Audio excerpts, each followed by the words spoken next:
This is Scott Becker with the Becker Private Equity Podcast. Thrilled today to join by one of our most listened to guests, Holly Buckley. Holly chairs the healthcare department at McGuireWoods. She lives at the intersection of healthcare and private equity. We're going to talk to her today about really two or three distinct subjects. One, leadership and some of her advice for young leaders or emerging leaders. Second is the private equity deal market. And third is the private equity deal market as it relates to practice management firms and what she's seeing there. Holly, let me tee up. Let me ask you to take a moment first to introduce yourself to our audience. I know you've been on several times, so many that listen regularly know you. Take a moment to introduce yourself. Then we'll talk about leadership. We'll talk about the deal market, and we'll talk about practice management firms because we're seeing some cracks there, and I'd love to hear your thoughts on that. Thanks, Scott. As always, thanks for having me. As Scott mentioned, I chair the healthcare group at McGuireWoods. I've been here for the last 15 years and look forward to the next 15. We are a healthcare regulatory and transactional practice. We do a lot in both the nonprofit and the for-profit space, and my practice is specific to the provider side. Thank you. And you've had a chance to work with a lot of leaders. You've led up the healthcare department, one of the largest in the country or the nation for the last several years. Some advice that you would give to young leaders, some thoughts you'd give to young leaders. Yeah, I think a couple of thoughts come to mind. I think the first one, and we've talked about this a little bit before, but it's that direct communication cannot be, it is one of the most important things that you can do with people. I think for a long time when I was kind of coming up through the ranks as department chair, I often tried to send messages indirectly to people through their supervisors and mentors, so I didn't come across as too direct or too overbearing. And I've realized that that was just the wrong thing to be doing. I think the best way to deal with and to kind of build relationships with your team is to communicate as directly with them as possible, as often as possible, so that there's no second guessing in terms of what I'm thinking and what my expectations are, and we can be on the same page.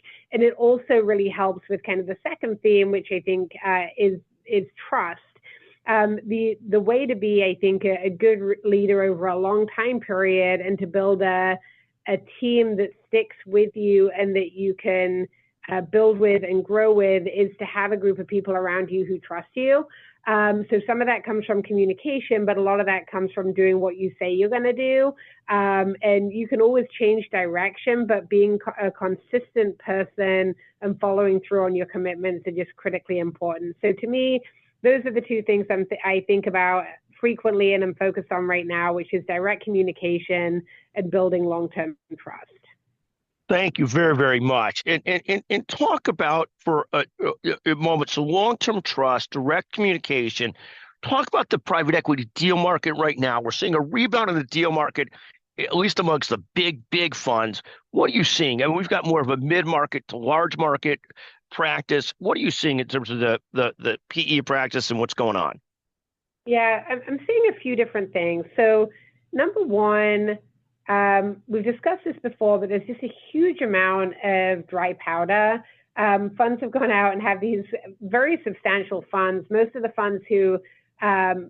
private equity groups who have funds sitting out there have bigger funds this time around than they did the prior time. Some of the funds are emerging managers in that this is their first or second fund, but there's just an immense amount of dry powder sitting out there, kind of waiting to be spent.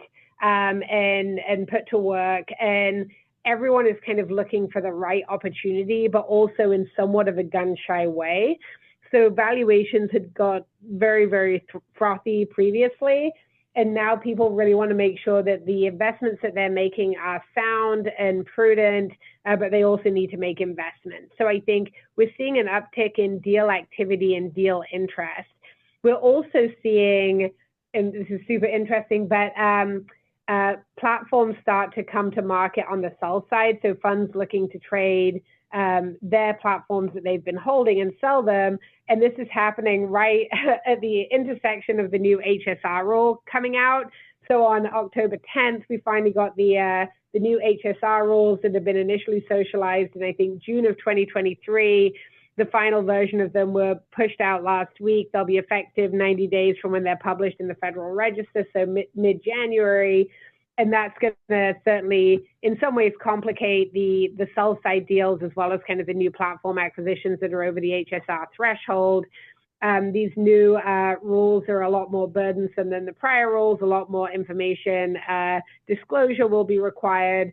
And so I don't think it's going to slow anything down. I think it's the reality that everyone knew was coming, and it's not, I really don't believe it's going to thwart any transactions that were otherwise going to happen. It's just, as people were starting to get back up and running, this is a new thing that they need to deal with. Thank you very, very much. And take a moment on another subject. I'm hearing recently from different practice management firms of some challenges with some of their acquisitions they've had, particularly bolt-ons. What are you seeing out there? Tell us what you're seeing and what you're thinking about the practice management world and what is going on. Yeah, so I think a lot of the practice management deals that were effectuated in the last kind of 5 to 10 years and then kind of added to, some are doing very well and some are not. And as you, I think, alluded to in your lead-in, that the cracks are forming. So we're certainly seeing that. We're seeing some distressed businesses. We're seeing some folks turn over keys to lenders.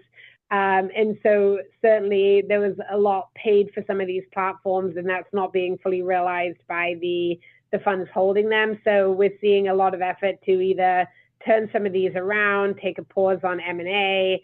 But again, some of them are doing well. We're seeing some of those look to exit now, having done very well. We're seeing some look to exit who have not done as well, but it's kind of time to move on.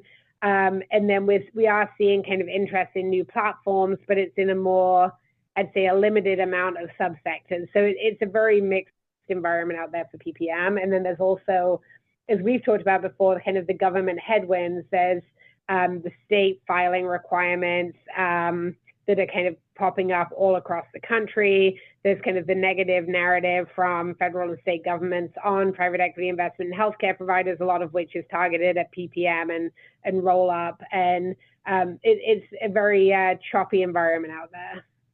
It sure seems like it. Just fascinating to watch what's going on with it all. Again, Holly Buckley with us today talking about leadership, the private equity deal environment, and then the private equity deal environment sort of in this management services, medical group management, practice management, roll-up world, a quickly changing world in so many ways. Holly, as always, one of the brightest lights we get to speak to, brilliant, more brilliant than the other colleague I'll get to talk to tomorrow. Thank you so much for joining today. And also someone who graduated high school at 16 and started college at 16. Holly Buckley, thank you for joining us today. Thanks, Scott.